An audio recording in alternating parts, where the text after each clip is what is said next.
हर कोई इंसान चाहता है मैं कौन सा आसन करूँ जिससे मैं ठीक हो जाऊँ, मैं कौन से प्राणायाम करूँ। रोज हमको लोग मिलते हैं, हम कौन से प्राणायाम करूँ कि हम ठीक हो जाए।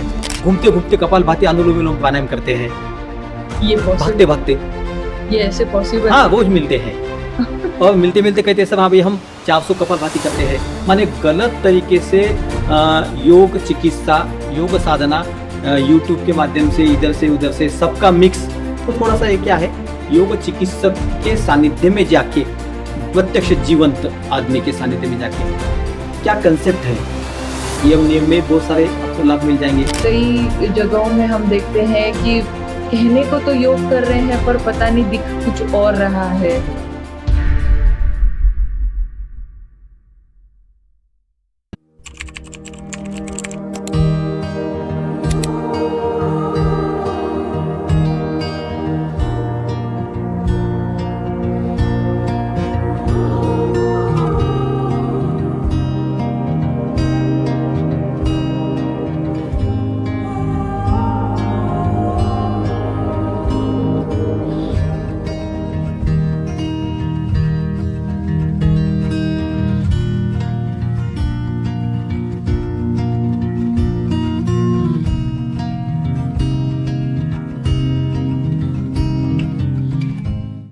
Hello, नमस्कार and welcome to RG Talks, a new episode of course। और आज हमारे साथ स्टूडियो में मौजूद है एक ऐसे शख्स जो मेरे लिए फैमिली तो है ही, पर साथ ही साथ मैंने इनसे बहुत कुछ सीखा है। इनके बारे में जितना कहे जाए उतना कम है। ऑफ कोर्स योग हमारे जीवन का एक बहुत बड़ा महत्व रखता है, बहुत इम्पोर्टेंट है। और योग दिवस के इस बेहतरीन अवसर पर मुझे नहीं लगता इनसे बेहतर हमें योग के बारे में कोई बताने के लिए, एजुकेट करने के लिए, इंफॉर्मेशन देने के लिए और बहुत सारी एनलाइटमेंट देने के लिए इनसे बेहतर और कोई नहीं हो सकता। सो आज मेरे साथ इनका स्वागत जरूर कीजिएगा मनोज लोडकर सर जी का। सर आपका बहुत बहुत दिल से धन्यवाद और आपका स्वागत है आज ही टॉक्स में। तो सर सबसे पहले तो आपका स्वागत है, पर साथ ही साथ में मैं खुद बहुत ज्यादा एक्साइटेड हूँ कि आज योग के बारे में हम आपसे इतनी सारी चीजें जानना चाहेंगे। तो सबसे पहले आपका जो योग के तरफ जो झुकाव है या जो शुरुआत है उसके बारे में आप कैसे कहेंगे कि ये शुरुआत कैसे हुई योग की तरफ? आपका मन किस तरीके से शुरू किया आपने ये चीज? किसी भी इंसान का जीवन बचपन से लेके जवानी तक खेलने कूदने में लग जाता है। वैसा ही मेरा जीवन बचपन से लेके 10वीं तक बहुत ज़्यादा खेलने में चला गया। एजुकेशन का उतना टच नहीं था, तालुका स्तर के ऊपर पढ़ाई कम, खेलना ज़्यादा था। और माता पिता सर्वसामान्य होने की वजह से परिवार का भी नेचुरली ये था, ऐसे कोई बड़े एम्स नहीं थे। तो परिवार में हमारा जैन संस्कृति के संस्कार, खेल और एक मिडिल फैमिली, ये मेरा बैकग्राउंड फैमिली का रहा। उसके बाद फिर 10वीं के बाद जो एजुकेशन ट्रैक रहता है कि सभी लोगों का कहना होता है कि भाई कुछ न कुछ बनना है तो एजुकेशन करना है। तो हिसाब से फिर 10वीं 12वीं एजुकेशन जो दोस्त करते थे या जो समाज जिस तरफ झुकता था वही बहाव हमारे साथ भी हुआ। माने 12वीं BA होने के बाद ITI, उसके पश्चात फिर हमने BSW bachelor of sociology work 3 साल उसमें किया। तो जैसे ही एजुकेशन का मूड आते गया वो बिना सोचे हम उसको संभालते गए। ऐसा कोई परफेक्ट डिसीजन नहीं था एजुकेशन में कि मुझे ये बनना है इसलिए मुझे ये एजुकेशन करना है। लेकिन 10वीं से एक 4-5 साल जो मुझे काम और एजुकेशन, हमारे पिताजी का कहना है कि एजुकेशन के साथ आपको कुछ न कुछ काम भी करना है। तो 10वीं नापास होने के पश्चात मेरा प्रोफेशन फोटोग्राफी, वीडियो एडिटिंग, इस बिज़नेस में मैं नेचुरली बढ़ता गया। और उस बिज़नेस में मुझे जो कला दृष्टि और व्यवहारिक दृष्टि आ गई, कला दृष्टि और व्यवहारिक दृष्टि सही, तो वो एजुकेशन मुझे बहुत लाइफ में परफेक्ट हो गया ये एजुकेशन के पश्चात। और ये एजुकेशन होने के बाद फिर दौर चला कि टेक्नोलॉजी बढ़ गई माने बदल गई, डिजिटल टेक्नोलॉजी आ गई। फिर वहाँ पे एजुकेशन का हमको समझ में आया कि अपना इंग्लिश लैंग्वेज परफेक्ट नहीं है, वर्ल्ड के साथ जो टेक्नोलॉजी चालू हुई हमारे पास नहीं है, क्योंकि हमारा पहले निकॉन का कैमरा, रोल के कैमरे, ब्लैक एंड वाइट प्रोसेसिंग, ये सब में हम माहिर थे। लेकिन टेक्नोलॉजी बदलने की वजह से हम वहाँ पे ब्रेक हो गए। फिर हमने सोचना चालू करा अब क्या करना है कि बिजनेस भी चले, शादी की भी उम्र हो गई।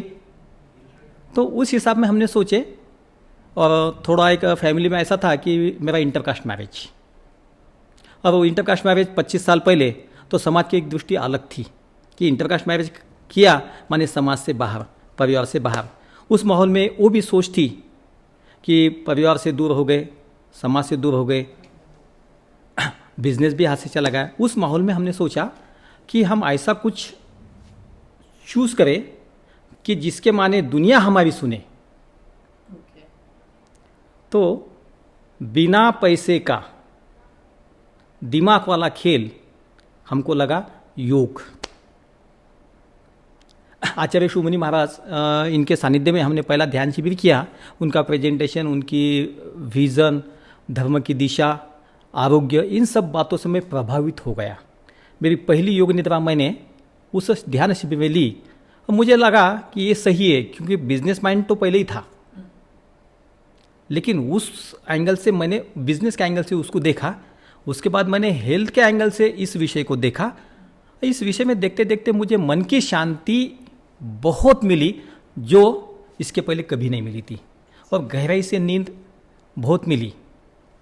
और जो मेरी परिस्थिति थी, फैमिली की परिस्थिति थी, उसमें से मुझे एक नई दिशा मिली कि गुरु शिष्य परंपरा, आरोग्य, धर्म, साधना, जैन संस्कृति, ये सब विषय मुझे बहुत गहरे से अंदर ये हो गए। अब मुझे लगा बस यही सही रास्ता है मेरे खुद के आरोग्य के लिए, मेरे खुद के फैमिली के संस्कार और जीवन की दिशा के लिए। और इस दिशा में मैं लगभग 2000 से स्टार्टअप लिया। अभी 26 चालू है, तो मेरा ये 25 साल का मैं शुरुआत बताया आपको, किस माहौल, किस परिस्थिति में हमने एजुकेशन, परिवार की स्थिति, संस्कार, इसके हमने इसमें प्रवेश किया। तो सर ये बताइए कि फिर योग साधना जो है, इसका वास्तविक अर्थ क्या होगा, और क्या ये केवल शारीरिक व्यायाम है या कैसे ये अलग है? योग साधना, ये दो शब्द में हमको थोड़ा सोचना पड़ेगा। योग शब्द का अर्थ होता है जुड़ जाना। यूज धातु से शब्द बना है, जुड़ जाना। जैसे हम बात कर रहे हैं, आप मेरे विचारों से जुड़ गए, मैं भी आपके विचारों से जुड़ गया। आपके मन में भावना है कि समाज को एक नई दिशा मिले, यही भावना मेरी है। माने आपकी मन की भावना, मेरी मन की भावना एक है, हम मन की भावना से जुड़ गए। और हमारे दोनों के सोच में एक है कि विश्व का कल्याण हो। आपका भी उद्देश्य हो, मेरा उद्देश्य है। माने हम क्या है, विचार से, मन से, भावना से जुड़ गए, यही योग है। और ये योग हमें व्यवहारिक योग, सांसारिक योग, आध्यात्मिक योग, तीनों जगह पे काम में आता है। तो ये योग हमको समाज तक लेके जाना है, ऐसा मुझे लगता है। रही साधना, तो साधना माने वर्तमान स्थिति में रहना, यही साधना है। और हर पल किसके ऊपर क्या परिस्थिति बीतती है वो वही जाने। फिर उसका एंगल सुख का है, दुख का है, वो उसको एग्री करता है या उसको विरोध करता है, उसके सिचुएशन के ऊपर डिपेंड है। लेकिन उसने उस परिस्थिति को स्वीकार किया तो वो एट प्रेजेंट है, वो साधना में है, ऐसा मुझे लगता है। बहुत बढ़िया सर। और एक व्यक्ति अपने जीवन में योग की जो साधना है उसकी शुरुआत कैसे करे, इसमें आप उनको क्या बोलेंगे? किसी भी व्यक्ति की योग साधना शुरुआत करने से पहले उसके अंदर बीजारोपण होना जरूरी है। उसके अंदर बीजारोपण ही नहीं है तो वो क्यों कर रहा है, किस लिए कर रहा है, किसके सानिध्य में कर रहा है और क्या कर रहा है, उसको ही पता नहीं है। तो बीजारोपण माने उसके भीतर चैतन्य में ऐसी कुछ तो भी गहन में बात आ जाए कि मुझे अब खुद के लिए कुछ करना है। किसके लिए? खुद के लिए। फिर उसको रास्ते मिलते हैं। पहले खुद के बारे में सोचे तो सही, फिर भगवान प्रकृति उसके वो रास्ते देता है। वैसे कोई शख्स उसके जीवन में आते हैं, पहले तो आती है माँ, लेकिन गहरे से उसका अनुभव नहीं होता उसको। वो बचपन में खेलने में आता है, जवानी में अपने जवानी में रहता है, और इस संसार में इतना व्यस्त हो जाता है, तो माँ समझ में आती है माँ जाने के बाद। तो पहली गुरु माँ है।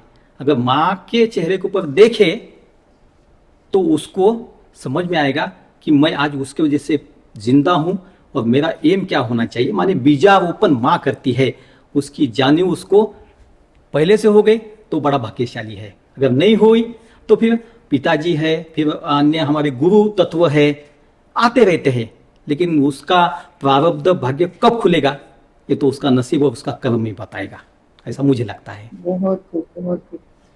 और प्राचीन शास्त्रों के अनुसार सर, योग शास्त्र या योग साधना के विभिन्न मार्ग कौन कौन से हो सकते हैं, इस पर हम कैसे चर्चा करें? हमारे भारतीय जो परंपरा है, प्राचीन ऋषि मुनि की परंपरा है, और हमारे शास्त्रों में बताया गया है कि भगवान शिव ने पार्वती को योग बताया। अच्छा, ये शास्त्रों में लिखा है। बिल्कुल। और हमारे वेद उपनिषद जो भी प्राचीन शास्त्र हैं, हम शास्त्र बाहर से देखते हैं, हमने पढ़े कितने हैं। और मैं भी खुद के बारे में सोचता हूं कि पातंजलि योग सूत्र है, सामवेद, अथर्ववेद, ये सब योग मेरे घर में भी सब पढ़े, मैंने कितना पढ़ा है, तो हम माइनस में जाते हैं।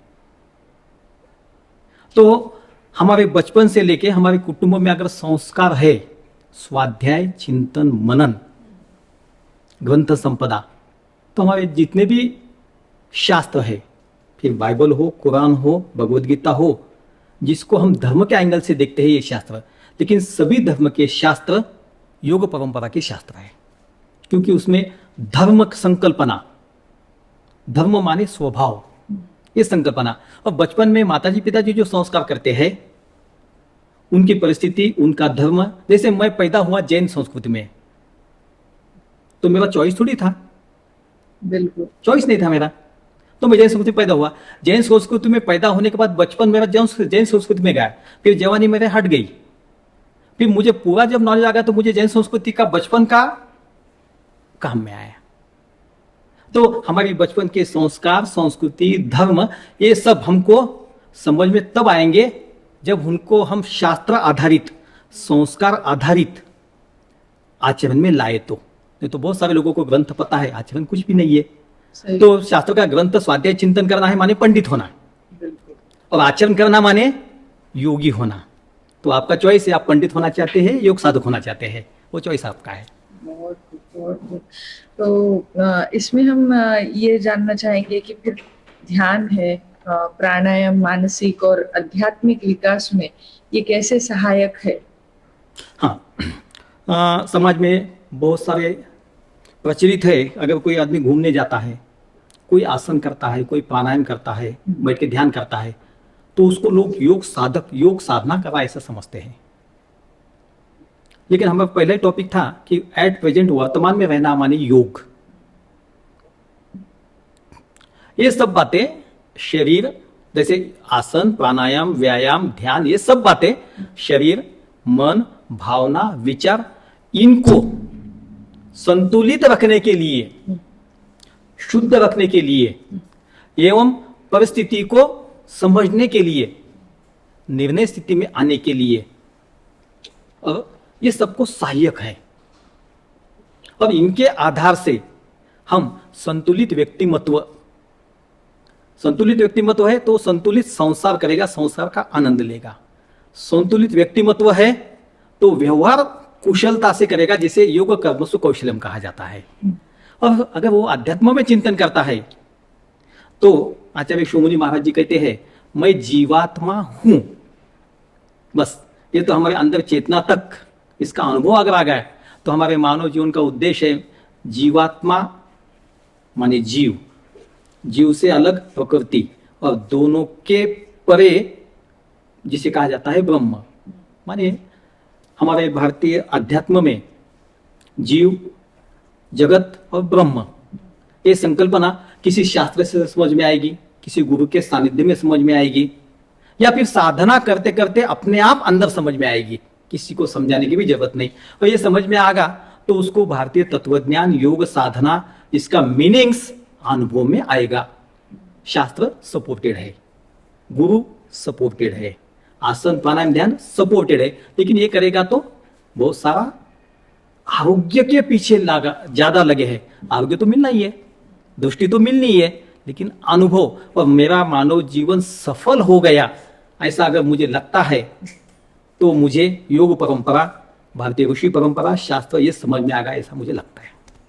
तो ये सारी चीजों के विपरीत मैं एक जानना चाहूंगी कि जैसे योग है, हम योग साधना है, ये इतना प्योर है, या ये इतनी इस चीज में इतनी गहराई है, लेकिन आज जो चलन चल रहा है, योग को कहाँ से कहाँ लेकर जाया जा रहा है। मतलब कई दफे हम लोग देखते हैं उसको कुछ अलग ही तरीके से कमर्शलाइज किया जाता है, या कई जगहों में हम देखते हैं कि कहने को तो योग कर रहे हैं पर पता नहीं दिख कुछ और रहा है।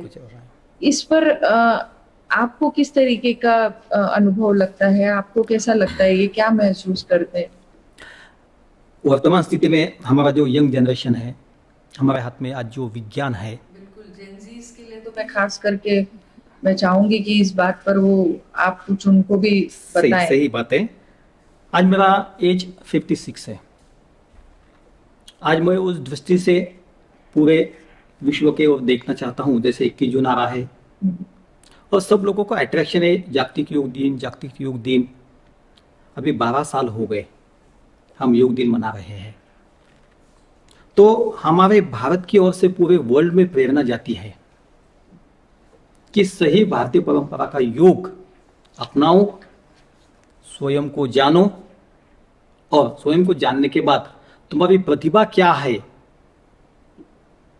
तो भारत में जो योग साधना करता है, गुरु शिष्य परंपरा में योग साधना करता है, उसका व्यक्तिमत्व एक, उसके पश्चात पाश्चात्य संस्कृति, उसके बाद पाश्चात्य बहुत सारे लोगों ने भारत में आके योग अपनाया और यहां से जाके फिर वहां गए तो उन्होंने योगा के पेटेंट ले लिए और उनके माध्यम से वापस योग हमारे यंग जनरेशन के पास आया।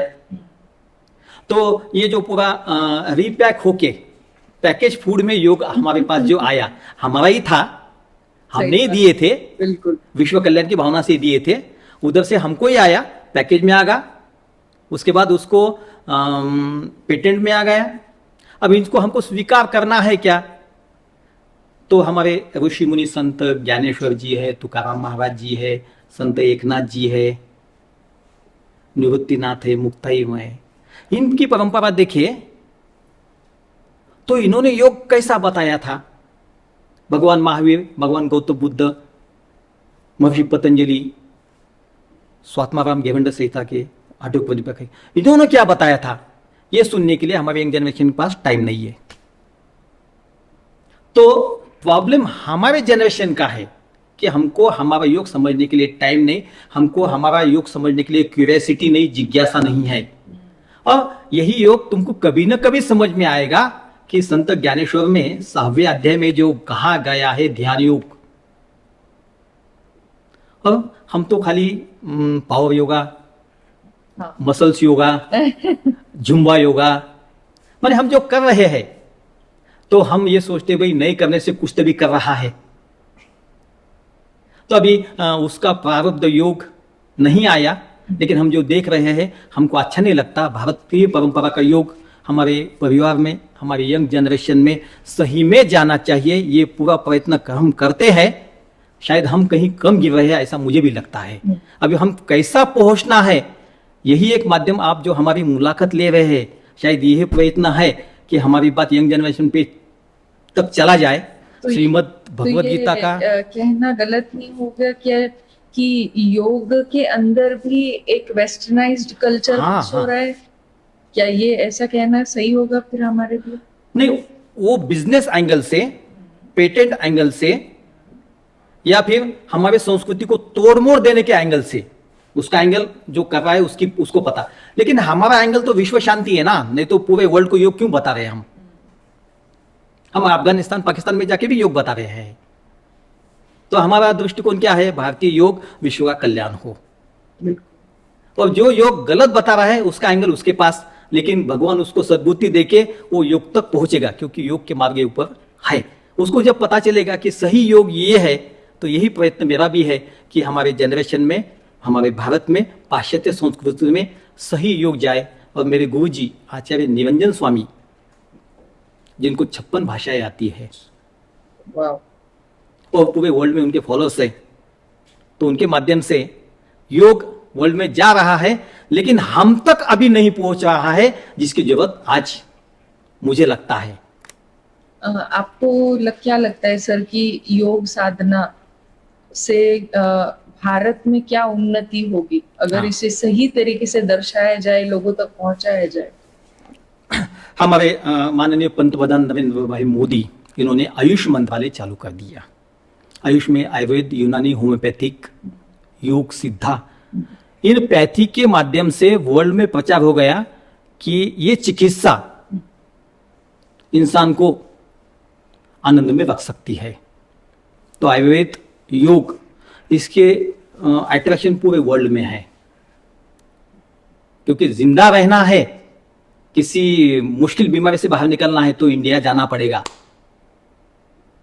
बस दुनिया को पता चल गया है, लेकिन इंडिया वाले को अभी पता चला नहीं पता, ये भी सोचने की बात है, क्योंकि हम टैबलेट ले रहे हैं, आईसीयू में एडमिट है, तो आईसीयू में एडमिट करने वाले, टैबलेट लेने वाले हमारे ही दोस्त हैं।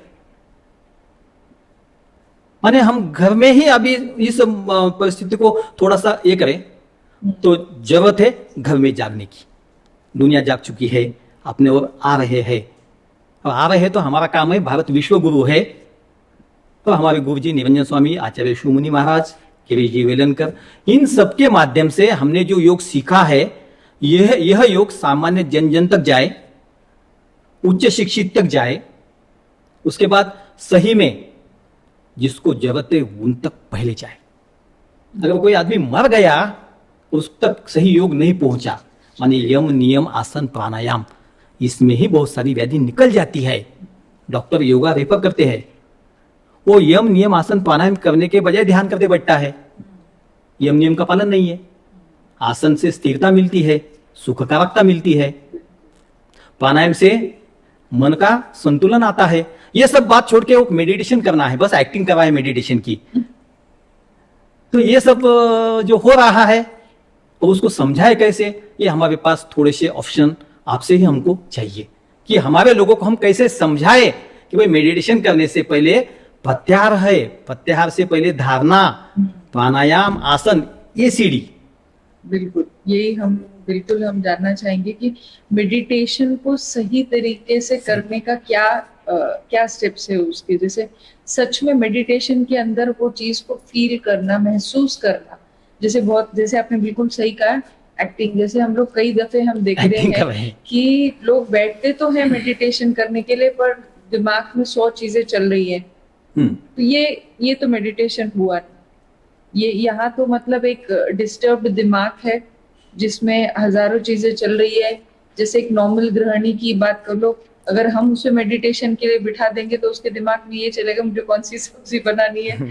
तो ये बहुत बेसिक चीजें हैं जो लोगों तक सही मार्गदर्शन नहीं मिल पाता। जैसे आपने मेडिटेशन की बात, तो इस पर हम उनको क्या गाइडेंस देंगे? आपका जो सवाल है, ये सवाल तीनों स्तर के ऊपर बहुत गहराई से है, क्योंकि हमारे सामने जो समाज है, वो समाज हमको सुनने वाला सांसारिक है।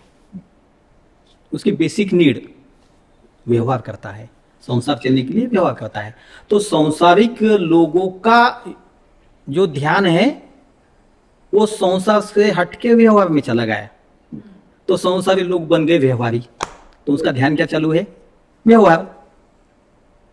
और व्यवहार करते करते इतना व्यवहार होगा कि उसका व्यवहार घर में आ गया, पत्नी के साथ व्यवहार चालू होगा, जहां प्रेम होना चाहिए वहां क्या आ गया? व्यवहार। माने दोनों डिस्टर्ब हो गए। उसको पता ही नहीं मैं संसार करने के लिए व्यवहार कर रहा हूं या व्यवहार करने के लिए संसार कर रहा हूं। तो ध्यान मिक्स होगा, उसको ध्यान समझ में नहीं आया कि मेरा ध्यान संसार में है, व्यवहार में है। ध्यान तो होना चाहिए खुद में। ध्यान कहाँ होना चाहिए? खुद में। खुद में होना क्या चाहिए? मुझे क्या चाहिए। अगर मुझे क्या चाहिए अगर पता चलेगा तो उसको संसार से भी मिलेगा। संसार में क्या चाहिए? संसार में प्रेम चाहिए, सपोर्ट चाहिए, आत्मीयता चाहिए, क्योंकि यही अपेक्षा संसार से है। चाहे पत्नी हो, पति हो, बच्चा हो, बेटी हो, एक दूसरे को यही अपेक्षा है। लेकिन वहां पे क्या घुस गया? व्यवहार। व्यवहार में क्या चाहिए? पारदर्शकता। और ये चीज मुझे 100 में मिली है, लेकिन 120 रुपए लूंगा, मुझे 20 रुपए नफा मेरे परिवार के लिए चाहिए। माने हमारे व्यवहार कुशलता में लोगों का विश्वास। तो ये दो ट्रैक पहले हमको सही करना पड़ेगा, जिसको कहा जाता है प्रामाणिकता। और इसके बाद ये दो चीज सही होती है तो फिर हम आध्यात्मिक योग, जिसे ध्यान मेडिटेशन की जरूरत है। तो अभी हमारे पूरे इंडिया में क्या होगा? चिकित्सा में योग। ये 99% की समाज की अपेक्षा है, चिकित्सा योग। डॉक्टर भी रेफर करते हैं, ये करते हैं, सब करते हैं, लेकिन उसको योग सही समझ में नहीं आ रहा है। तो पुराना माहौल था कि लोग सोचते थे कि जंगल में जाके योग करना है। पुरानी सोच ऐसी थी ना। बिल्कुल। एकांत में जाओ, जंगल में जाओ, पेड़ के नीचे बैठो, नदी किनारे जाओ। आज तो जाने के लिए समय नहीं है, जाए कहां? तो ऐसे छोटे मोटे पार्लर जैसे योगा क्लासेस है, आपके स्टूडियो जैसे योगा क्लासेस है, बहुत सारे गुरु है जो योगा कैंप रखते हैं, 1 दिन का, 3 दिन का। ये हमारा बिजनेस बहुत बढ़िया चालू है। जिम वाले का चालू है और योगा चालू है। हमारे 2-2, 3-4, 4-4 बैच चलते हैं पुणे, मुंबई। मेरे स्टूडेंट बहुत सारे लाख 2 लाख मंथली कमाते हैं। बढ़िया। और इस बात को मैं थोड़ा सा कंप्लीट करूंगा कि 3 दिन का, 4 दिन का अगर शिविर होता है तो वो भी शिविर का कलेक्शन 6-7 लाख होता है। तो हमारा योग व्यवसाय बन गया, साधना रह गई बाजू में। तो इसको हमको फिर से हमारे जैसे कोई जवाबदार योग साधक है, जो व्यावसायिक भी है, सांसारिक है, आध्यात्मिक है, इनको थोड़ा सा सोच के अपना योग अपने को अच्छा करना पड़ेगा, ऐसा मुझे लगता है। तो फिर इसी में से मुझे ये एक प्रश्न है कि जैसे आपने कहा कि सब कुछ हो रहा है पर साधना रह गई, तो फिर इसे हम जागृत करने के लिए क्या करें? बिकॉज इतना सब कुछ करने के बावजूद हम कई बार ये देखते हैं कि जैसे डिप्रेशन है, स्ट्रेस है, एंजाइटी है, इमोशनल इम्बैलेंस है, इन चीजों से लोग जूझ रहे हैं। हाँ। तो इनके लाइफ में योग साधना का क्या कंट्रीब्यूशन रहेगा? इन ऐसे लोगों को आप अपनी तरफ से क्या बता सकते हैं? हम क्या करेंगे, थोड़े स्टेप रखेंगे। जैसे छोटा बच्चा होता है, उसको नर्सरी केजी में डालते हैं, 10वीं तक एजुकेशन देते हैं, 12वीं देते हैं, उच्च शिक्षित हो जाता है। तो हमारे भारतीय परंपरा का योग, घर में से उसको धर्म के, परिवार के संस्कार मिलते हैं। उस शब्द को योग माध्यम से परिवार से एजुकेशन तक योग एजुकेशन मिलना चाहिए। माने पहला स्टेप है योग एजुकेशन, कि घर में भी मिले, समाज से भी मिले, एजुकेशन लेवल के भी ऊपर मिले, और वर्ल्ड में ये एजुकेशन के नाम के ऊपर क्या चल रहा है और क्या होना चाहिए, क्या चल रहा है, क्या होना चाहिए। और बहुत सारे योग के बहुत सारे, जैसे कोई 50-60 साल से योग में कार्य कर रहा है, तो उसको पता है योग एजुकेशन में क्या चाहिए। तो हमारे पंतप्रधान नरेंद्र भाई मोदी, इन्होंने योग को शिक्षा में लाने की बात की। तो स्वामी रामदेव बाबा, इन्होंने भी योग को चिकित्सा में लाने की बात की। माने योग शिक्षण, योग चिकित्सा इस प्रभाव में आता है। तो कहीं दिनों के बाद उसको पता चलेगा मेरा योग में एजुकेशन क्या है, चिकित्सा जगत से मुझे चिकित्सा में योग से क्या करना है, और ये दोनों को चीज समझ आ गई। तो भारतीय गुरु शिष्य परंपरा, माँ, पिताजी, गुरु, इनके माध्यम से वो जीवन निरंतर आनंद के साथ जीते जीते अंतिम क्षण में लगा कि मेरा जीवन धन्य हो गया, तो उसकी वो साधना जीवन की संबंध है। तो इससे तान तनाव, हाँ, इजी। ये तो जैसे आपको मुंबई जाना है, नांदेड़ से निकले, परभनी लगना है, तान तनाव मुक्ति, जालना लगना है, खुशी तो है, नासिक लगना है, जो एम थे वो तो आपके हाथ में आ गए, मुंबई पहुंच गए, तो जिस लिए निकले थे। तो ये तो जो भी योग, माने हम इसको कहते हैं योग का सानिध्य में जो भी जाएगा, योग कल्प वृक्ष है। योग के कल्प वृक्ष के नीचे बैठ के आप जो भी चिंतन करोगे वो तथास्तु। आप बोलेगे योग से कुछ नहीं होता, तथास्तु कुछ नहीं होगा। आप समझोगे योग से मुझे बहुत कुछ मिलेगा, तो भगवान कहेगा तथास्तु। तथास्तु शब्द कभी भी योग साधक ने ध्यान में रखना है। जैसा सोचोगे वैसी दृष्टि आपको मिलेगी। तो योग चिकित्सा क्या है, इसके बारे में जैसे जनरल योगा प्रैक्टिस की बात करें या उसके अभ्यास के प्रकार है क्या, उसके बारे में क्या हम जान सकते हैं कुछ?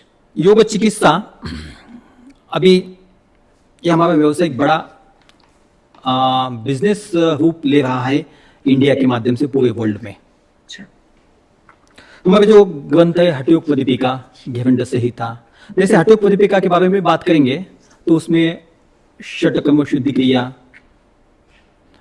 माने हठयोग ग्रंथ एक बार पढ़ने के बाद ह और ठ, चंद्र नाड़ी सूर्य नाड़ी, इस ग्रंथ का अध्ययन किसी शास्त्रीय या किसी योग गुरु के सानिध्य में आप करते हैं तो आपका ये जो शरीर है, एनाटॉमी, साइकोलॉजी, इन सब को आप थोड़ा सा सोचने लगोगे।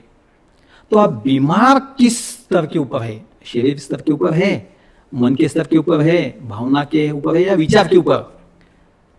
डॉक्टर को समझेगा नहीं समझेगा, लेकिन तुमको समझना चाहिए क्योंकि बीमार तुम है ना। तो तुम्हारी बीमारी अगर तुमको पता चले तो उसको ठीक भी तुमको ही करना है। माने आप अगर जवाबदारी लेते हैं स्वयं की, तो हम चिकित्सक लोग आपको सहायक हो सकते हैं। फिर चाहे योग चिकित्सक हो, आयुर्वेदिक चिकित्सक हो, नेचुरोपैथी हो या एलोपैथी वाला डॉक्टर हो।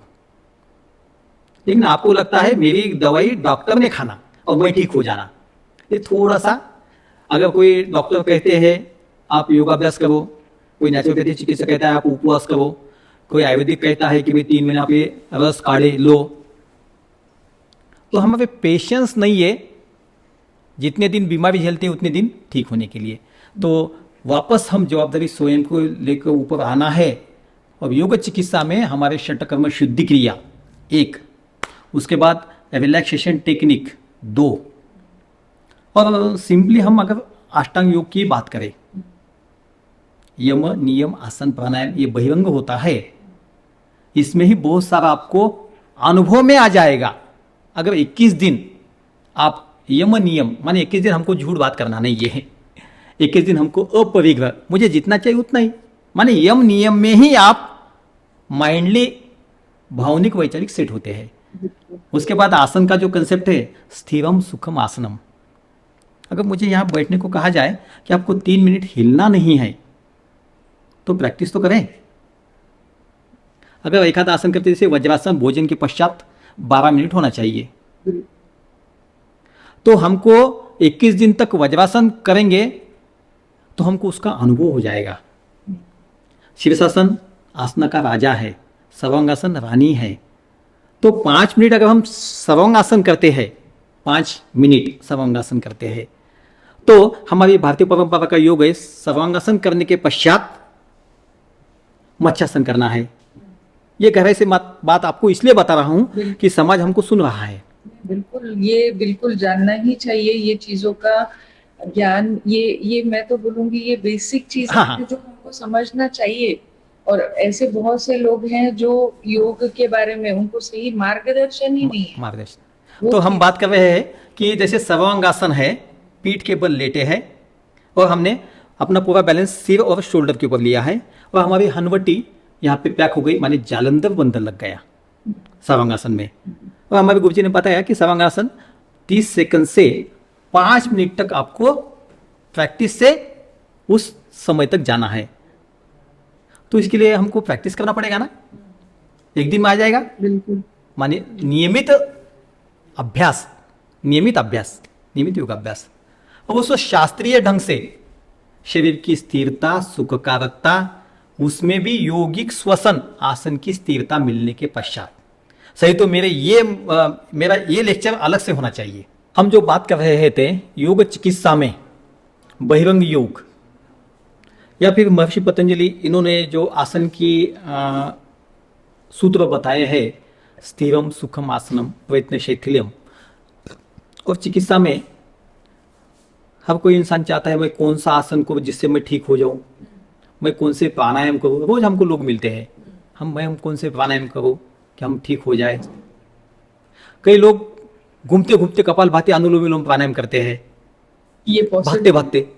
ये ऐसे पॉसिबल? हाँ, रोज मिलते हैं और मिलते मिलते कहते हैं सर हाँ भाई हम 400 कपालभाति करते हैं। माने गलत तरीके से योग चिकित्सा, योग साधना यूट्यूब के माध्यम से इधर से उधर से सबका मिक्स। तो थोड़ा सा ये क्या है, योग चिकित्सक के सानिध्य में जाके, प्रत्यक्ष जीवंत आदमी के सानिध्य में जाके क्या कंसेप्ट है, यम नियम में बहुत सारे आपको लाभ मिल जाएंगे। बिल्कुल। अब हम बात कर रहे थे कि आसन के माध्यम से, जैसे हमने सर्वांग आसन को रानी कहा है और शीर्षासन को राजा कहा है। तो सर्वांग आसन की अपनी बात चल रही थी कि सर्वांग आसन में हमारा जालंधर बंद लगता है। अब हमारे गुरुजी ने सिखाया है कि अगर सर्वांग आसन 5 मिनट करते हैं उसमें जालंधर बंद लगता है, और सर्वांग आसन छोड़ने के पश्चात मत्स्यासन जरूरी है जिसमें जालंधर बंद छूट जाता है।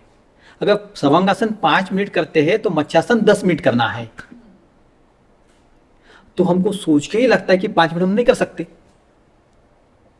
माने दिमाग में नकारात्मकता जो है हम नहीं कर सकते। इसको थोड़ा सा हमको चिकित्सा दृष्टिकोण से पहली सोच बनानी है। बहुत सारे लोग फिजियोथेरेपी माने कई साधन के माध्यम से, और मैं नाम सही में लेना चाहूंगा BKS आयंगर, जिन्होंने बिल्कुल बहुत प्राचीन भारतीय योग को उन्होंने विश्व में पहुंचाया है। अब उनका जो कंसेप्ट था आसन के माध्यम से, अब उनके वीडियोस वगैरह देखे तो हमारे गुरु जी श्री गंगाधर जी माड़ी, इनके माध्यम से ये हमको और अंजलि को जो संस्कार मिले, स्ट्रेचिंग आसन के माध्यम से, चिकित्सा योग चिकित्सा के हमारे गुरु श्री गंगाधर जी माड़ी।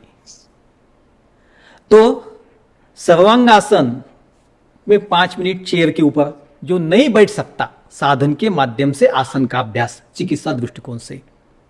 रोप के माध्यम से शीर्षासन, तो रोप के माध्यम से शीर्षासन में हम 20 मिनट तक रोप में लटकाते हैं। स्पाइनल कॉर्ड को अगर कोई भी प्रॉब्लम है तो उसके पूरे स्पाइनल कॉर्ड शीर्षासन में सेट करते हैं। 20 मिनट अगर शीर्षासन में रहेगा तो 40 मिनट शवासन में।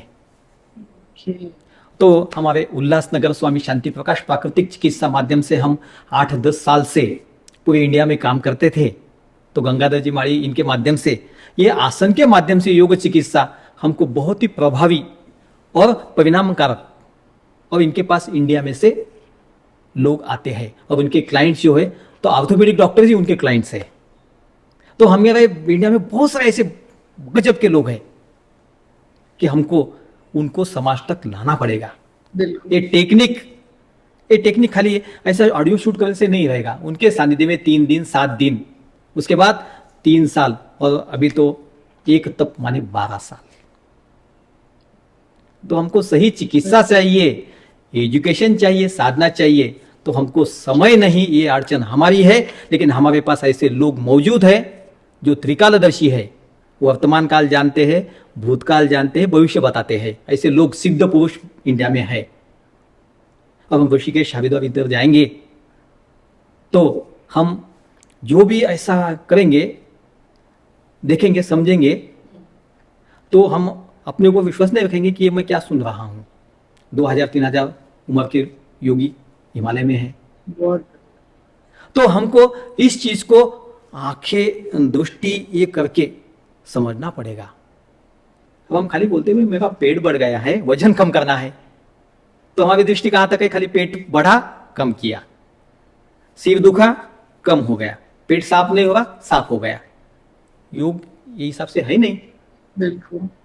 तो योग चिकित्सा को भी हमने, और हमारे जो व्यावसायिक बंधु है, इन्होंने स्वार्थ के दृष्टिकोण से यहां तक ही लोगों तक पहुंचाया, आगे नहीं पहुंचाया। अब हमारी जवाबदारी है भारतीय परंपरा का योग, जो भगवान शिव ने पार्वती को बताया, नाथ संप्रदाय से विकसित प्राचीन ऋषि मुनि से आया, और शास्त्रीय दृष्टिकोण से हम बात करेंगे, जिसके लिए मैं आपसे 2 या 3 मिनट की गहराई से बात करना चाहूंगा। ये बात सभी समझ ले। भारतीय दर्शन शास्त्र, दर्शन माने भारतीय तत्वज्ञान का है, इंडिया का तत्वज्ञान क्या है, ये हमको वर्ल्ड के साथ अगर शेयर करना है तो तत्वज्ञान शब्द का होता है दर्शन। दर्शन शब्द का अर्थ होता है देखना, माने भारतीय तत्वज्ञान, भारतीय दर्शन। और भारत को अगर देखना है, भारत को अगर समझना है तो भारतीय दर्शन शास्त्र का अभ्यास अभी पूरे सिलेबस में है, बीए योग में है, एमए योग में है, नेट सेट पीएचडी में है। और जिसको भी आईपीएस एमपीएससी अभ्यास करना है तो उसमें भारतीय दर्शन शास्त्र का अभ्यास आता है। 6 दर्शन आस्तिक, 3 दर्शन नास्तिक, सांख्य दर्शन, योग दर्शन, वेदांत, न्याय दर्शन, वैशेषिक दर्शन। उसके बाद चाणक्य दर्शन, बौद्ध दर्शन, जैन दर्शन। तो दर्शन शास्त्र को हमको प्राइमरी से, जैसे मुझे पता चला दर्शन शास्त्र का अभी 40 साल, मेरी उम्र 40 हो गई, उसके बाद मुझे भारतीय दर्शन शास्त्र पता चला। अब आज हमको जैसे दक्ष सुन रहा है, दर्शन शास्त्र का ये टॉपिक आज अगर उसके कान पे चला गया तो दर्शन शास्त्र के बारे में सोचेगा, समझेगा, चिंतन करेगा। और यही इंडिया का दर्शन शास्त्र हमको वर्ल्ड के सामने सही मायने प्रस्तुत करना है। तो उसमें से हम बात कर रहे हैं योग दर्शन के ऊपर। हमारा टॉपिक योग का है, तो सांख्य दर्शन थियरी है, योग दर्शन प्रैक्टिकल है। और मेरा संस्कार जैन दर्शन से है। तो माने हमको दर्शन क्या है ये समझने के लिए बहुत सारा समय के बजाय जिज्ञासा चाहिए। समय तो बहुत सबके पास है, मोबाइल के ऊपर बैठे हैं, लेकिन जिज्ञासा है क्या? तो सही गुरु मिल जाए, तुम्हारी जिज्ञासा जाग जाए, तो हम योग दर्शन के ऊपर वापस आते हैं आपके माध्यम से। बहुत बढ़िया, बहुत बढ़िया। और जैसे हम चिकित्सालय के बारे में ये इतनी सारी चीजें अभी जानकारी हम ले रहे हैं, तो ऐसे कई सारे हम कहेंगे कि लाइफस्टाइल डिसीजेस है, तो इसके लिए योग चिकित्सालय किस तरीके से उपयोगी बन सकता है? हमारे जैसे बहुत सारे योग सेंटर है, माने योग एजुकेशन सेंटर है, पहला टप्पा, वहां पे आपको योग का एजुकेशन मिल जाएगा। उसके बाद योग चिकित्सालय में षटकर्म शुद्धि क्रिया, आसन के माध्यम से, प्राणायाम के माध्यम से, योग निद्रा माध्यम से, शवासन माध्यम से आपके ऊपर चिकित्सा।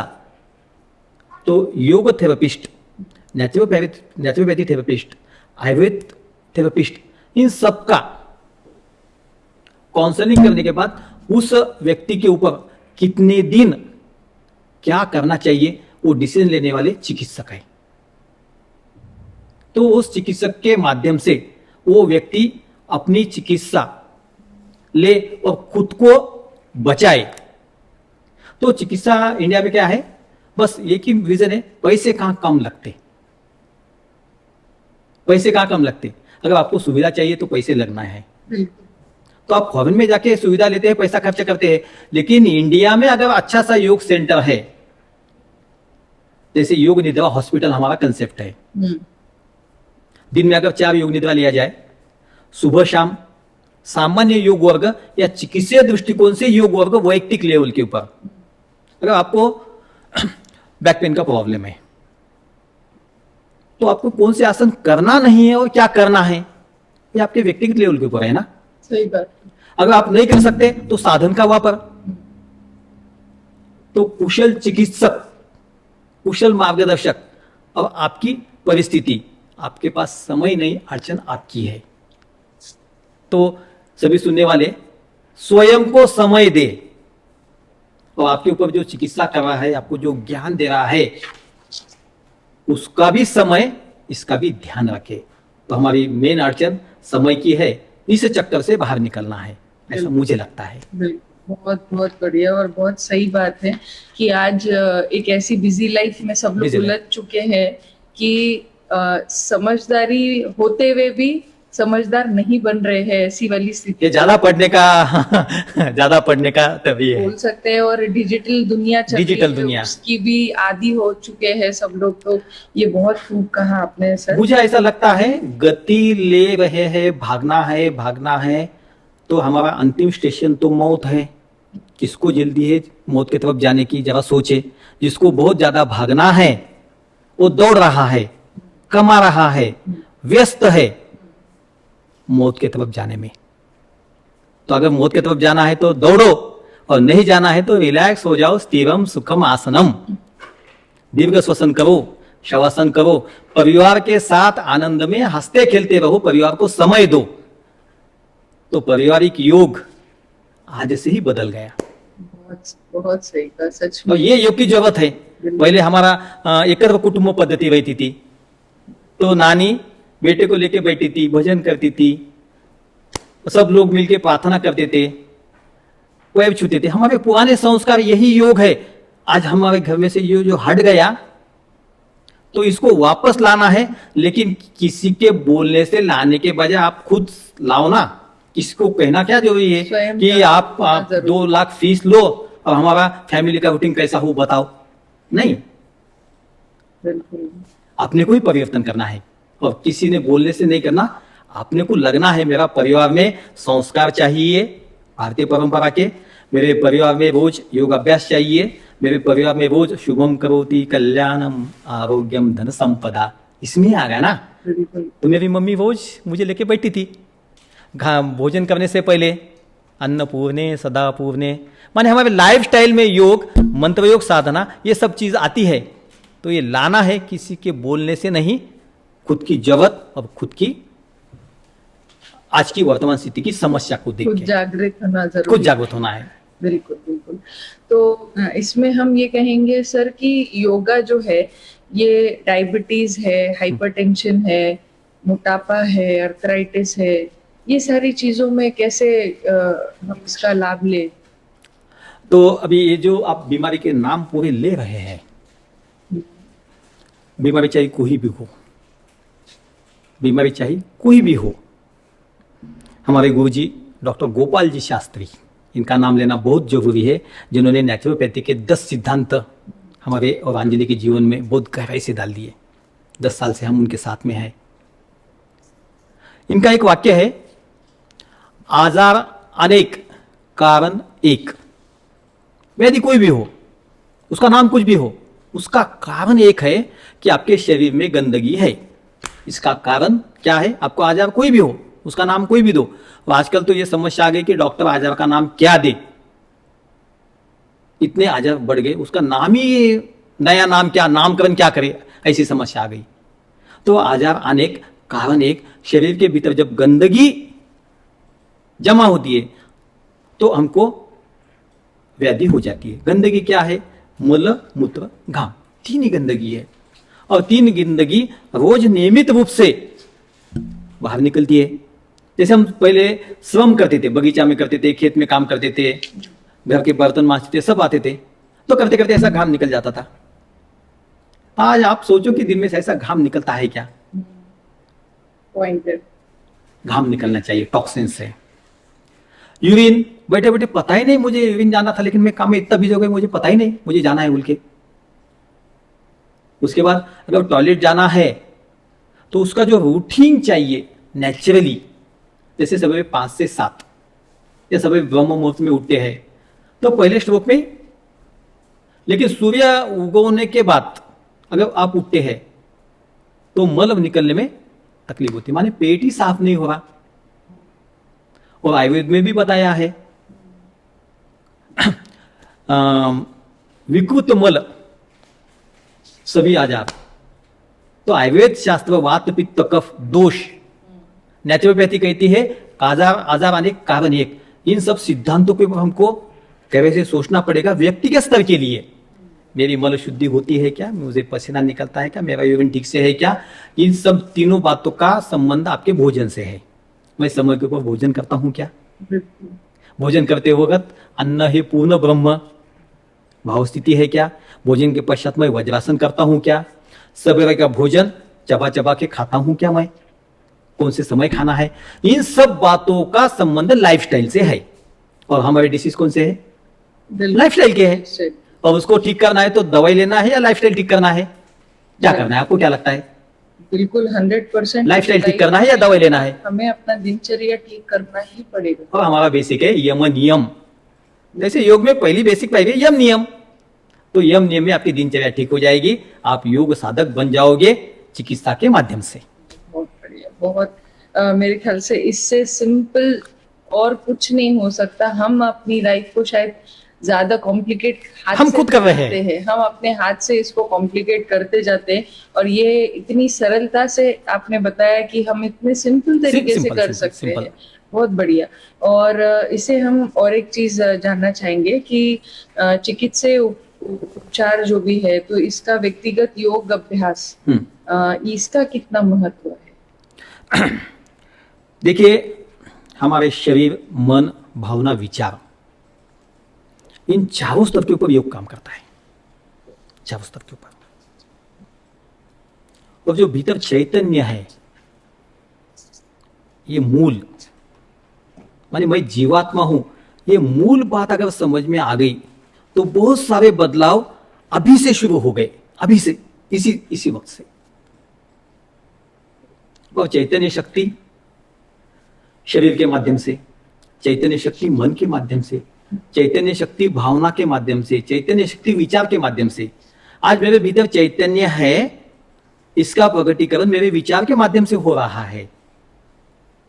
आज मेरे भीतर चैतन्य शक्ति है तो मेरे भावना का प्रधान, मेरी भावना को आप समझ रहे हैं कि मेरे भीतर चैतन्य शक्ति है। तो मैंने चैतन्य का प्रकटीकरण करने के लिए शरीर, मन, भावना, विचार, ये साधन है। तो ये समझने के लिए थोड़ा सा प्रैक्टिकल खुद के ऊपर जाना पड़ेगा। अगर मैं सुंदर दिख रहा हूं तो भीतर चैतन्य है, इसलिए मेरी सुंदरता है। अगर भीतर चैतन्य नहीं तो सुंदरता, तो हम पार्लर में जाके सुंदरता प्रदान कर रहे हैं, कपड़ों में सुंदरता देख रहे हैं, तो नेचुरली भीतर का चैतन्य अगर खिल जाए तो अपने आप चेहरे के ऊपर वो आनंद महसूस होगा। तो चैतन्य के ऊपर फोकस करें, मैं जीवात्मा हूं, ये मेरा संदेश है। बहुत ही गहराई से ये चीज को समझना जरूरी है। जो आप बता रहे हैं ये वाकई में सुनने में बहुत ही सिंपल सा है, करने में भी सिंपल सा है, पर हम उसको अगर सही तरीके से फॉलो नहीं करेंगे तो मुश्किल लगता जाएगा। जैसे हमारे गुरु जी आचार्य शिवमुनि महाराज है, निरंजन स्वामी है, स्वामी रामदेव बाबा है, इन गुरुओं के सानिध्य में हम कितने दिन रह सकते हैं वर्तमान स्थिति और अपने भविष्य के लिए। जैसे संत के सानिध्य में हम जाते हैं तो ये अनुभूति हमको जल्दी आती है घर में बैठने के बजाय। तो हम आश्रम में जाना चाहिए, उनके सानिध्य में जाना चाहिए। और समर्पण और सेवा, ये दो चीज अगर आपके भीतर आ गई तो साधना डेवलप हो जाएगी। स्वार्थी आदमी का भगवान भी भला नहीं कर सकता। बिल्कुल सर। तो स्वार्थी भाव छोड़ के आप अगर समर्पण सेवा, समर्पण किसके प्रति? माँ बाप के प्रति, गुरु के प्रति समर्पण। सेवा किसी करना है? माँ बाप, गुरु की। और भगवान किसी न किसी को आपके सानिध्य में लाता है तो भगवान के संकेत तो समझे ना। अगर कोई दैया आपके घर के सामने आ गई, बस पैर पकड़ो, उसको खिलाओ, सेवा करो, तो भगवान किसी न किसी रूप में किसको न भेजता है। तो आपका समर्पण होना चाहिए, सेवा होनी चाहिए। ये दो चीज आप अगर आप सीख गए, तो ये चीज मैं सिखाऊं डॉक्टर गोपाल जी शास्त्री माध्यम से, तो ही साधना का आनंद और जीवन का आनंद आप ले सकते हैं। समर्पण, सेवा और साधना। तो सर, योग चिकित्सा की जो प्रभावशीलता है उसके समर्थन में कौन कौन से वैज्ञानिक प्रमाण उपलब्ध हैं? हाँ, मेरे जीवन में आचार्य बालकृष्ण महाराज और स्वामी रामदेव बाबा, इनके माध्यम से विज्ञान की कसौटी के ऊपर योग, ये ग्रंथ बहुत ही मुझे अंदर से प्रभावशाली लगा। अब उन्होंने 7 प्राणायाम का जो पैकेज दुनिया के सामने रखा, करो योग रहो निरोग, उसमें आयुर्वेदिक जीवन शैली, और अभी तो योगग्राम बना है और पूरे वर्ल्ड से वहां तक लोग आ गए। और स्वामी रामदेव बाबा ने, हमारे गुरुजी ने पूरे वर्ल्ड में करो योग रहो निरोग और उसकी पूरी फैसिलिटीज पतंजलि योग ग्राम में जो रखी है। निरंजन स्वामी, इनके माध्यम से संन्यास पीठ, बिहार मुंगे विद्यापीठ, योग एजुकेशन और योग का सही शास्त्रीय ज्ञान, ये सब अभी हमारे इंडिया के स्तर के ऊपर पंडित रविशंकर जी, आर्ट ऑफ लिविंग, उसमें आर्ट ऑफ लिविंग। तो हमको ये चीज को उनके एंगल से, उनके पूरे स्ट्रक्चर के माध्यम से वो जो कर रहे हैं वहां जाके हमको समझना चाहिए। और उसके पश्चात वो लाइफस्टाइल, वो चिकित्सा हमको जन जन तक पहुंचाना है। तो प्रदेश के लोग यहाँ आके चिकित्सा वो ले रहे हैं, हम एलोपैथी में फॉरेन कंट्रीज में आईसीयू में जैसे बाईपास करा रहे हैं, बाकी सब करा रहे हैं, अच्छा परिस्थिति अनुसार कर रहे हैं तो ठीक है उनके हिसाब से, लेकिन अगर हो सकता है तो इसका ऑप्शन कंफर्म करें। बहुत बहुत सही कहा आपने। और जैसे योगा थेरेपी या योग चिकित्सक आधुनिक चिकित्सक पद्धति से इसके पूरक रूप के कार्य पूर्वक कैसा हो जाए कैसे? अभी मैं 28 साल से इस क्षेत्र में काम करता हूं, तो बहुत सारे डॉक्टर्स मेरे मित्र हैं, बहुत सारे अधिकारी भी मेरे विद्यार्थी हैं। तो उनके साथ रहते रहते मुझे बहुत सारा उनके पास से मुझे सीखने को मिला। चिकित्सा दृष्टिकोण से मिला, आयुर्वेद से मिला, एलोपैथी से मिला, आर्थो से मिला। और मुझे ऐसा लगता है योग ये जो टॉपिक है, चिकित्सा जो टॉपिक है, इस टॉपिक में जिसका एजुकेशन और जिसका अनुभव गहराई से हुआ है वो आदमी, वो इंसान अलग है, और कलेक्टर एसपी अलग है। एसपी को प्रशासन की व्यवस्था पता है, कलेक्टर को प्रशासन की व्यवस्था पता है, लेकिन एसपी को सीन लगाना नहीं आता, सर्जरी नहीं आता, या अगर उसको कहा जाए कि इसको 3 आसन इनके पास से 10 मिनट तक करा ले, तो हर एक का कौशल्य, उसके व्यक्तिमत्व, उसके अनुभव, उसके एजुकेशन हिसाब से है। तो जो जिसमें मास्टर है उसके लिए उसके पास जाना चाहिए, और कोई बात हमको जल्दी समझ में आए या बाद में समझ में आए, लेकिन हमारा नुकसान न हो, ये भी हमको सही कि बहुत सारे यूट्यूब के ऊपर अट्रैक्शन के ऊपर या फिर प्रोटीन का ये डाइट लो, कि बहुत सारे गलत डाइट की वजह से हमारा शरीर खराब हो गया बहुत साल तक। इसके बाद हमारी अगर नकारात्मक धारणा है तो उस धारणा को लेकर हम 25 साल वैसे ही जिए, और 25 साल के बाद पता चला ये ऐसा नहीं ऐसा था, तो लाइफ के 25 साल तो चले गए ना।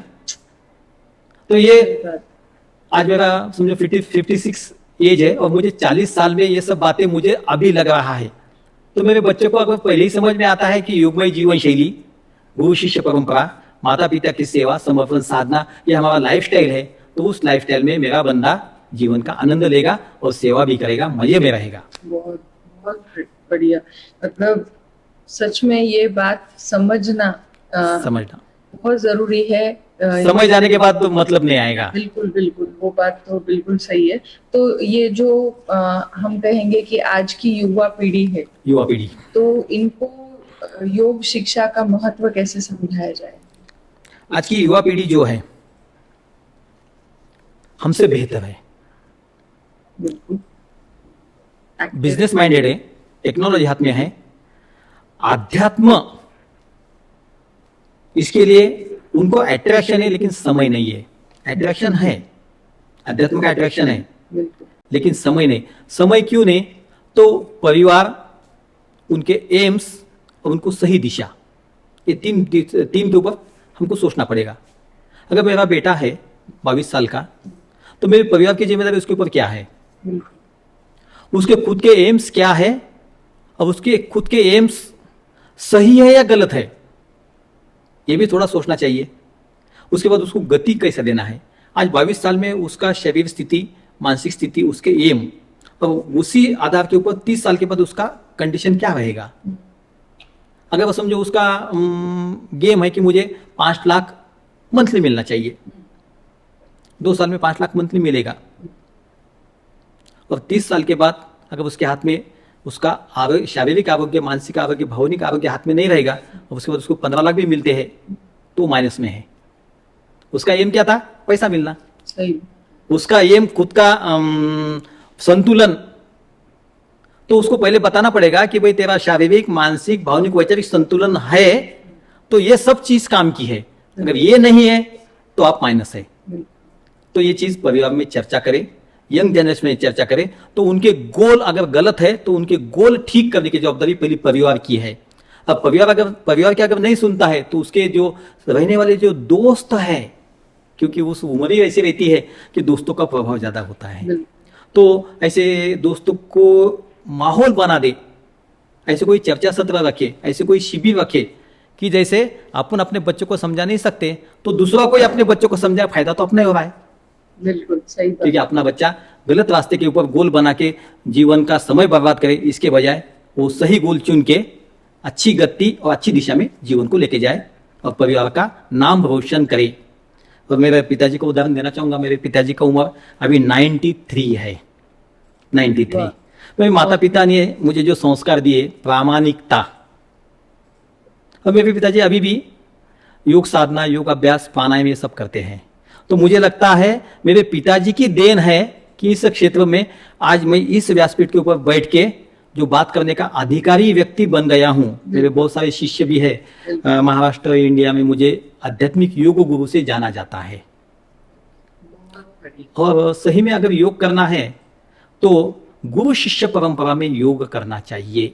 योग एजुकेशन लेना बात अलग है, योग चिकित्सा करना ये तो चिकित्सा दृष्टिकोण से है, लेकिन योग साधना या सही में जीवन की धन्यता अगर है तो माता पिता की सेवा, गुरु की सेवा और गुरु शिष्य परंपरा में हमको अगर ये बातें सीखने को मिलती है, आचरण में लाने को मिलती है, तो हमारा जीवन धन्य है। तो मेरे पिताजी का ये पूरा आशीर्वाद है, सही। माता जी का आशीर्वाद है कि उनके संस्कार के माध्यम से हम इस रास्ते के ऊपर भटकते हुए भी सुधर गए।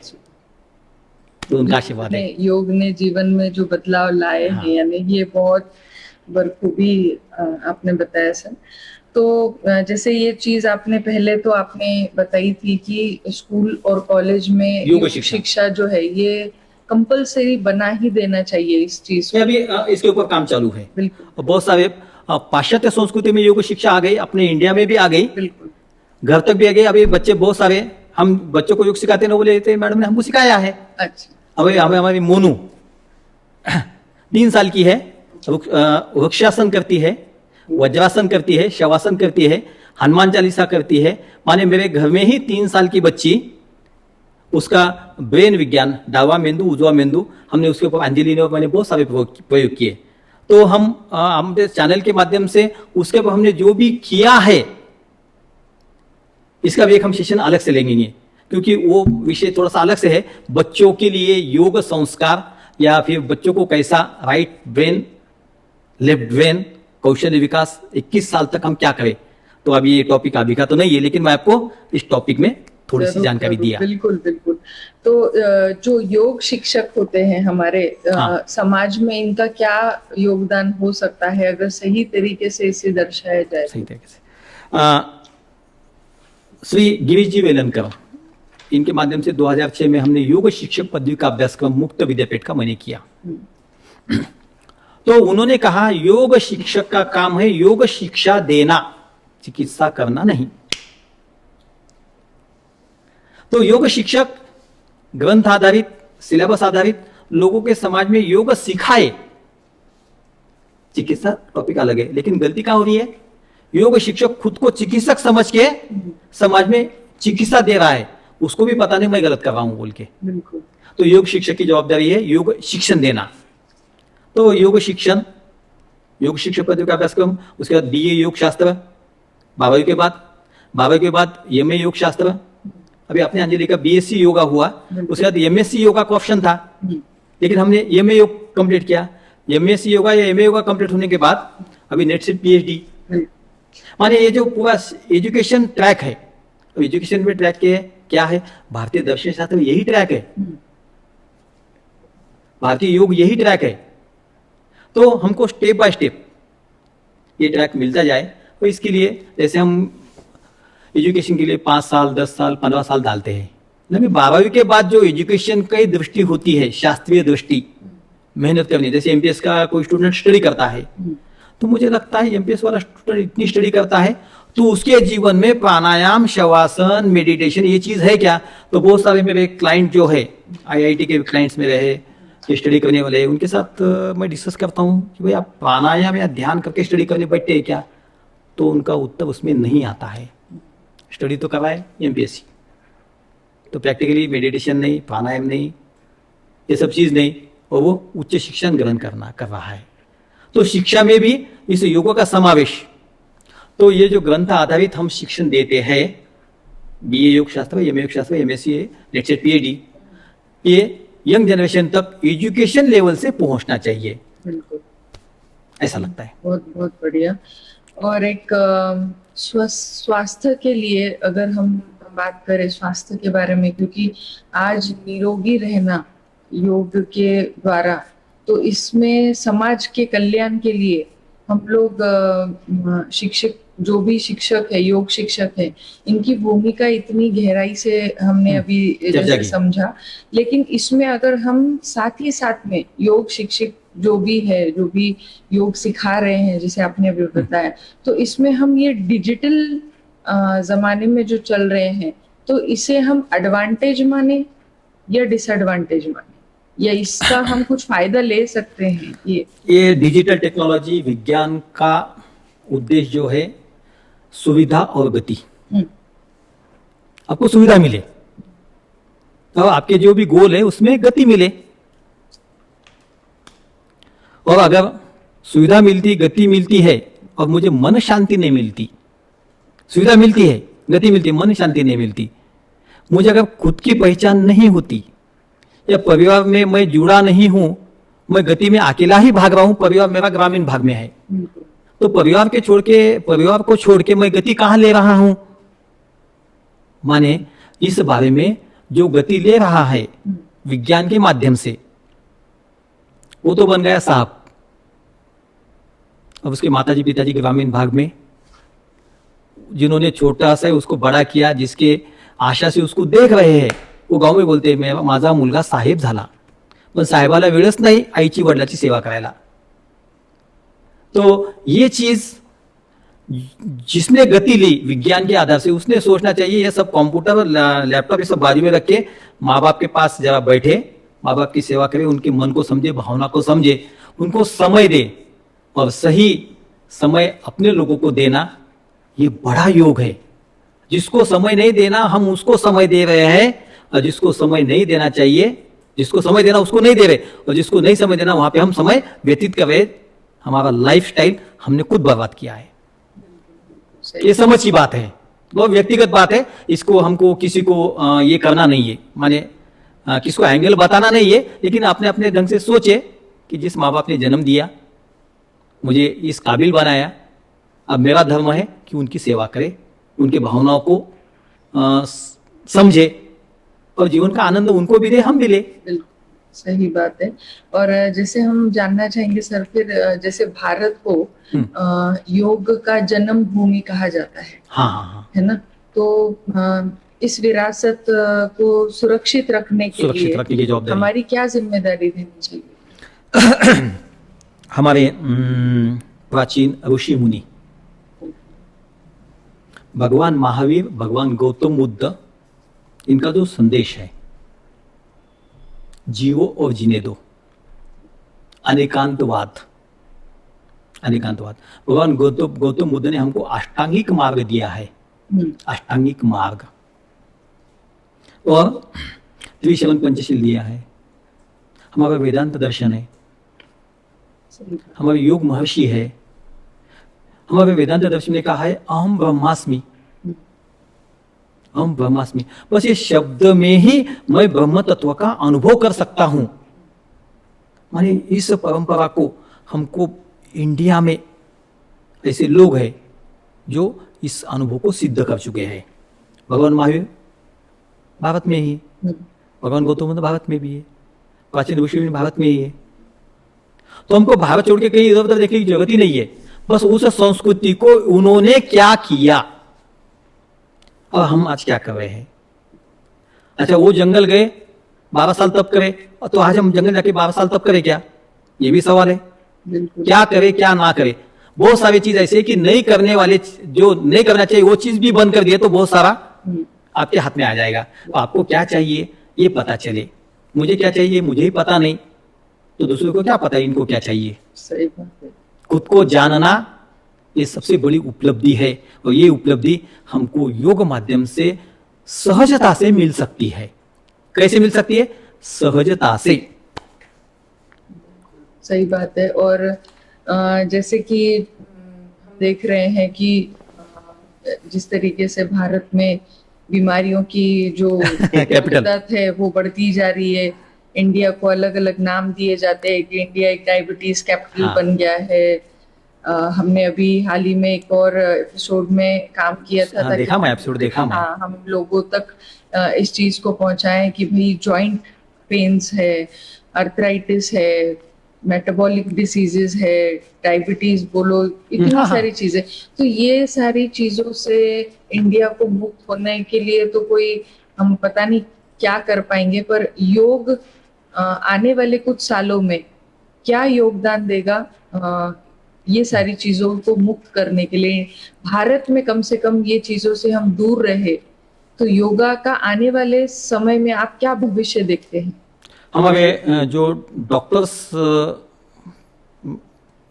बंधु और ये पूरे जो काम कर रहे हैं चिकित्सा क्षेत्र में, बिल्कुल चिकित्सा क्षेत्र में, और आयुष मंत्रालय, भारत सरकार, पाश्चात्य संस्कृति, ये सभी अब चिकित्सा क्षेत्र में एक होकर काम कर रहे हैं। ये बड़ी आनंद की बात है। हर कोई चिकित्सक अब टाइप होकर काम कर रहा है, तो उसको पता है कि हम सब मिलके सही रास्ता भारत को और पूरे वर्ल्ड को दे सकते हैं। तो योग शब्द का अर्थ है जुड़ जाना। तो इंडिया के स्तर के ऊपर माननीय पंतप्रधान नरेंद्र भाई मोदी, इनके माध्यम से बहुत सारे अलग अलग पैथी के चिकित्सक एक मत के ऊपर है, जिसे अंतर्राष्ट्रीय योग दिन से हम अनुभव कर रहे हैं।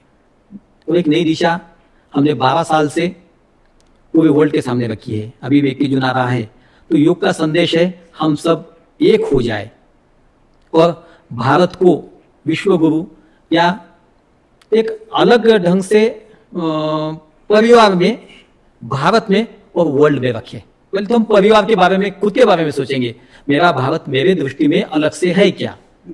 मुझे ऐसा महसूस होना चाहिए कि मैं भारत में पैदा हुआ हूं, मैं मेरे परिवार के साथ इस भारत भूमि में हूं। ये अगर मुझे गर्व लगता है तो मैं भारत का प्रतिनिधित्व कर रहा हूं पूरे वर्ल्ड में। तो हम एक हो गए, ये सबसे बड़ी उपलब्धि इस योग दिन के माध्यम से है।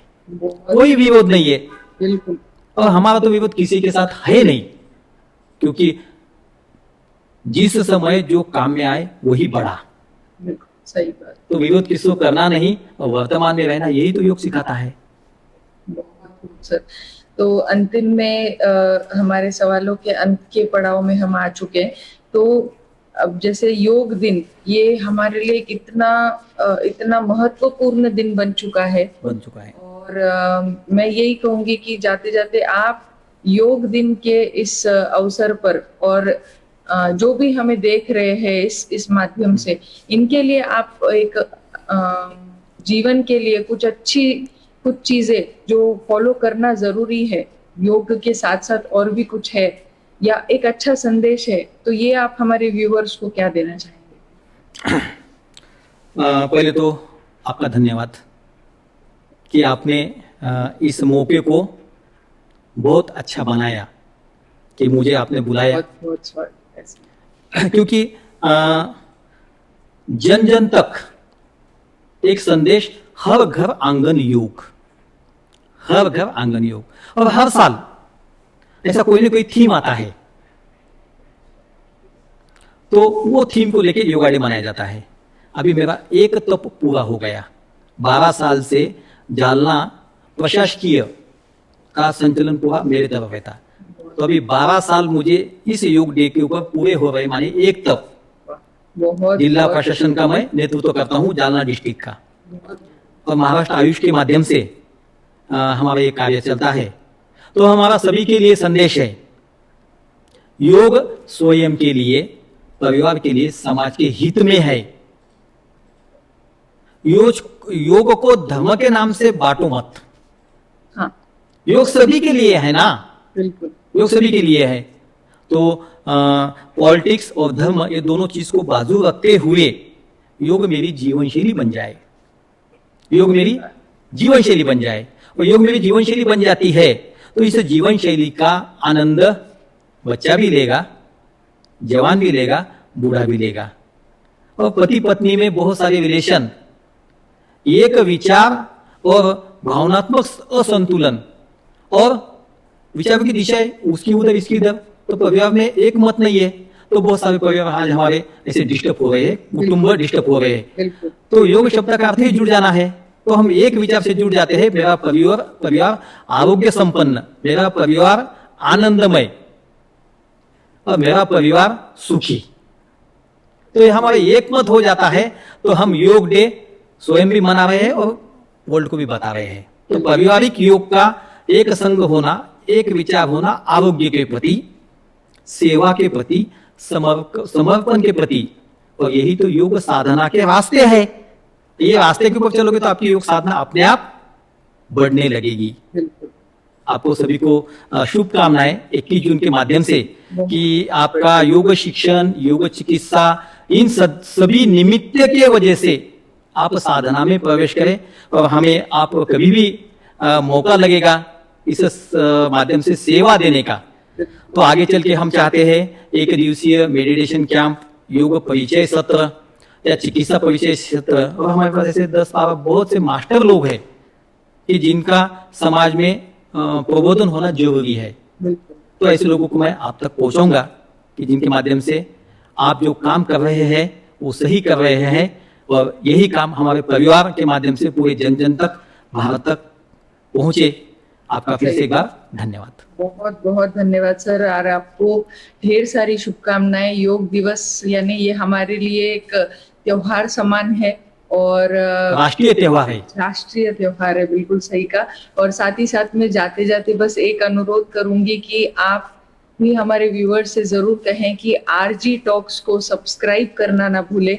और इस माध्यम से हम हमारी कोशिश कर रहे हैं कि योग दिवस को और बेहतर तरीके से लोगों को कैसे जागृत किया जाए, कैसे पहुंचाया जाए। और आज आपने इतनी सारी अच्छे ज्ञान की इतनी सारी चीजें हमें जो बताई, ये लोगों तक पहुंचे, तो इसके लिए एक अनुरोध है कि आप आरजी टॉक्स के लिए जरूर ये संदेश दें सभी को कि इस चैनल को जरूर सब्सक्राइब करें।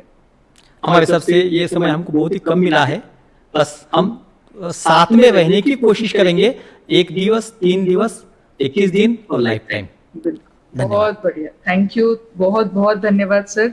आपका कीमती समय आपने हमें दिया, और मुझे पता है कि ये जो एपिसोड है ये बहुत लोगों तक पहुंचेगा। बहुत सारे लोग इसका आनंद लेंगे, इससे ज्ञान लेंगे और सही सद्बुद्धि से योग के मार्ग से सही मार्ग के ऊपर चलेंगे। बिल्कुल बिल्कुल बिल्कुल सही मार्ग के ऊपर चलेंगे। बिल्कुल। बहुत धन्यवाद सर, बहुत बहुत। आप सभी को शुभकामनाएं।